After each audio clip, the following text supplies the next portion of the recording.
이거 말도 안 된다고 하는 댓글이 꽤 많았습니다. 그럴 돈이 어딨냐, 무슨 개소리냐, 이런 내용이 대표적이었는데 이건 뭘까요? 정부에서 저희 스포일러 팀이 계속해서 제안했던 지상에 전기차 위주의 주차장을 두고 충전기도 지상에 설치하는 방안에 대한 이야기가 나오고 있다고 합니다. 최근에 전기차 화재 관련 뉴스가 지속적으로 나오면서 불안해하는 분들이 워낙 많기도 하고, 이게 자칫 잘못하면 큰 사고로 번질 수도 있기 때문에 정부도 나선 걸로 보입니다. 여기에 지금 또 화두가 되고 있는 게 이번에 인천에서 화재가 난 벤츠 EQE에 어떤 배터리가 들어가냐는 거죠. 언론에서는 듣보잡 중국 배터리라고 표현할 정도입니다. 오늘은 그래서 최근에 정부에서 전기차 주차 관련해서 어떤 얘기가 나왔고, 지난번 영상에서 이야기한 지상 주차 건물에 대한 내용을 보충해 보면서 벤츠 EQE 배터리 관련 이야기까지 간략하게 다뤄보겠습니다.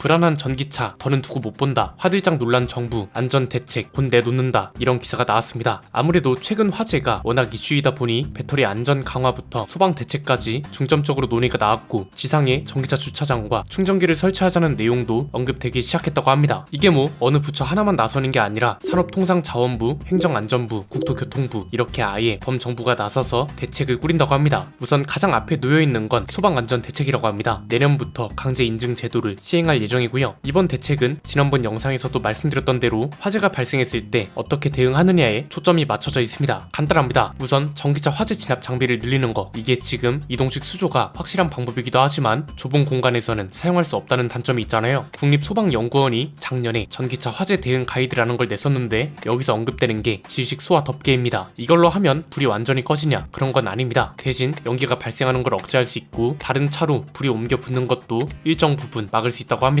이번 인천 청라 화재 사고도 보면 지하 주차장에서 불이 났고 폐쇄된 공간이라 연기랑 유독가스, 열기 이런 게 빠져나가지 못해서 초기 진압에 어려움을 겪었잖아요. 그래서 현재 소방청이 보유하고 있는 질식 소화 덮개가 총 722개인데 올해 108개를 추가로 도입한다고 하고요. 이동식 소화 수조도 현재 202개를 보유 중인데 추가로 늘릴 계획을 검토 중이라고 합니다. 이거랑 동시에 주목을 받고 있는 게 전기차 전용 주차 구역하고 충전기 설치 의무입니다. 친환경 자동차법에 따라 지금은 의무 사항이 어떻게 정해져 있나요? 신축 아파트는 전체 주차 면수의 5%를 전기차 전용 주차 구역으로 정해야 하죠. 문제는 지상과 지하 구분이 없고 일반 상가와 사무실 건물도 마찬가지라 이 부분도 검토에 들어갈 걸로 보입니다. 워낙 검토할 게 많아서 이번 대책에는 담기지 않지만 계속해서 논의는 진행될 걸로 전망되는데요. 실제로 산업부 관계자도 요즘 신축 건물은 지상에 주차장을 갖추기 어려운 경우가 대부분이기 때문에 지하 주차장에 전기차 주차를 금지하거나 이미 조항으로 만들기 어려운 측면이 있다. 지상에 전기차 전용 주차 시설을 만들 경우 인센티브를 주는 방식 등을 두고 다각도로 검토 중이다, 이렇게 말했다고 하거든요. 이렇게 되면 이제 지하 주차장 진입을 완전히 막는 건 어렵더라도 지상 주차장 위주로 주차하도록 유도해서 전기차는 지상 주차장을 중심으로 사용할 수 있도록 할 수도 있는 거고요. 이제 막 신축 아파트 주차장 관련해서도 문제점이 거론되고 있어서 논의는 계속될 걸로 보입니다. 신축 아파트는 특히 문제인 이유가 지상 주차장이 없잖아요. 처음에는 안전 문제 때문에 그랬다가 그 뒤로는 택배차도 못 들어오게 할 정도라서 지상에 주차장을 만들기가 어려웠는데, 이제는 또 반대로 전기차든 내연기관차든 화재가 한번 났다 하면 지하 주차장은 대참사라서 대책을 강구해야 한다는 목소리가 나오고 있는 거죠. 심지어 지금 온라인 커뮤니티에선 어떤 이야기도 나오고 있냐, 입주자 대표 회의에서 전기차 충전기를 지상으로 올리자는 이야기가 나왔는데 공사비는 전기차 차주들이 n분의 1 해야 한다는 의견이 주류다, 뭐 이런 논쟁도 나오고 있다고 하더라고요. 이게 그러니까 지상 주차장화 되는 게 말도 안 된다고 하는 댓글들은 이 문제를 너무 좁게 보고 있다는 겁니다. 자신이 모른다고 해서 그게 정답이 아닌 건 아니거든요. 이런 게 일종의 확증 편향인데, 이미 오래된 구축 아파트들은 주차장이 모자라면 바로 옆에 있는 산을 깎아서 주차장을 만들기도 하고요. 안 쓰는 테니스장이나 놀이터 같은 곳들을 주차장으로 만들어 쓰기도 합니다. 주민 투표를 거쳐서 주민들이 동의하면 시행하는 거죠. 이러라고 관리비를 내는 거고, 장기 수선 충당금 같은 것들도 그래서 관리비에 포함되어 있는 거잖아요. 아예 지상 건물 주차장을 만드는 아파트도 있습니다. LH 아파트 같은 곳들을 보면 지하 주차장 대신 계속해서 언급해드렸던 지상 주차 건물을 짓는 경우도 많습니다. 전기차를 지상 주차장에 대도록 하는 방안, 이것도 지금 실제로 시행하는 아파트들이 있다고 하죠. 서울에 있는 500가구 규모의 아파트 단지에서 입주자 대표 회의를 열어서 전기차 지하 주차장 출입 금지를 결의했다는 게시물도 올라오고, 이건 입주민 의결에 따라서 지하 충전 설비를 철거하고 지상으로 이전하기로 했다는 내용이었습니다. 수도권에 있는 아파트 단지는 전기차 신규 등록도 제한하고 지하 주차장 출입을 금지하기도 했고요. 문제는 신축 아파트의 경우 단지 내에 지상 주차장이 없으니 바로 옆에 지상 주차 건물을 만드는 방안도 고려해야 한다는 거였고, 이런 논의가 지속적으로 필요하다는 방증인 거죠. 이미 현실이 되고 있기도 한 건데 이게 말도 안 된다는 건 사실 이해가 안 됩니다. 이 의견에 보충해서 의견을 주시는 분들은 너무나도 감사했는데 이런 의견들이 논점을 흐리고 의미 있는 토론을 방해하는 것 같아서 논평할 가치가 있나 싶기도 합니다. 대표적인 게 아파트 옆에 지을 곳이 어딨냐 이런 거였습니다. 이게 참 답답한 게 당연히 주차 건물을 지을 수 있는 곳이 있으면 없는 곳도 있겠죠. 지을 조건이 되는 곳은 짓고 안 되는 곳은 당연히 다른 방안을 찾아야 하는 겁니다. 대안 하나가 나왔다고 환경이나 조건을 고려 안 하고 모든 곳을 똑같이 바꿀 수 없다고 주장하는 것만큼 꽉 막힌 게 없는 거죠. 전제가 분명 있었습니다. 아파트 단지 내 혹은 아파트 단지 옆 그리고 여기에 더해 공영 주차장의 경우 부지가 넓은데 단층으로만 운영되는 곳들이라고 했었잖아요. 여기서 핵심은 전기차만 지상 주차장에 대라 이게 아니고 이렇게 건물화에서 주차 면수가 늘어나면 이 주차 건물은 충전기가 많으니 전기차 위주로 주차할 수 있는 곳이란 거지 전기차만 대라고 만드는 건물이 아닙니다. 친환경차 보조금부터 시작해서 지자체에서 매년 남아도는 돈 이런 데에 쓰라는 거고요. 전국 모든 아파트에 지으라는 것도 아니고 조건이 되는 곳들은 이렇게 여러가지 논의와 연구를 빠르게 해서 피해를 하나라도 줄이는 게 맞다고 봅니다. 이렇게 주차장을 따로 두는 게 중요한 이유 중 하나가 주거 건물 손상이었습니다. 논문도 같이 보여드렸죠. 지하는 열기가 빠져나가기 쉽지 않아서 1500도까지 올라가고 연기와 유독가스가 빠지지 못해서 초기 진압 자체가 어렵습니다. 이렇게 되면 이제 열기 때문에 철근 콘크리트에는 손상이 가기 시작한다는 거죠. 논문에 보면 300도부터 미세 균열이 시작되고 500도부터 균열이 심화된다고 하잖아요. 전기차는 특히 초기 진화가 중요하다면서요. 그럼 우선 가장 필요한 게 초기 진압을 잘 해야 한다는 겁니다. 이건 당연히 지하보다는 지상이 유리하죠. 우리는 전기차 충전 인프라도 늘려야 하고요. 화재가 났을 때 피해도 줄여야 하면서 주차 난도 해결해야 합니다. 이런 문제들을 모두 해결할 수 있는 방안을 강구해야 할 때이기 때문에 꾸준히 제안을 했던 겁니다. 여기에 더해서 모카에서 최근에 상세하게 설명해준 내용도 당연히 해결되어야 합니다. 스프링클러 실태 이거 모르는 분들이 많았을 텐데 소방 시스템 전반적으로 개선이 되어야 한다는 건 기본적으로 깔고 가야 할 전제 조건이라고 봅니다. 산업 전환기에 이렇게 진통을 겪는 건 당연한 거고 이번 화재 사고를 기점으로 굉장히 많은 변화와 개선이 있어야 한다는 거죠. 그리고 지금 또 논란이 되고 있는 게 배터리죠. 이것도 충격받은 분들이 많으실 텐데 이거 벤츠 본사에서 제대로 된 해명이 나와야 한다고 봅니다. 이게 좀 심각한 이유가 중국 배터리를 쓴다고 하면 대부분이 CATL이나 BRD 배터리를 쓴다고 생각합니다. 그런데 이번에 화재가 났을 때도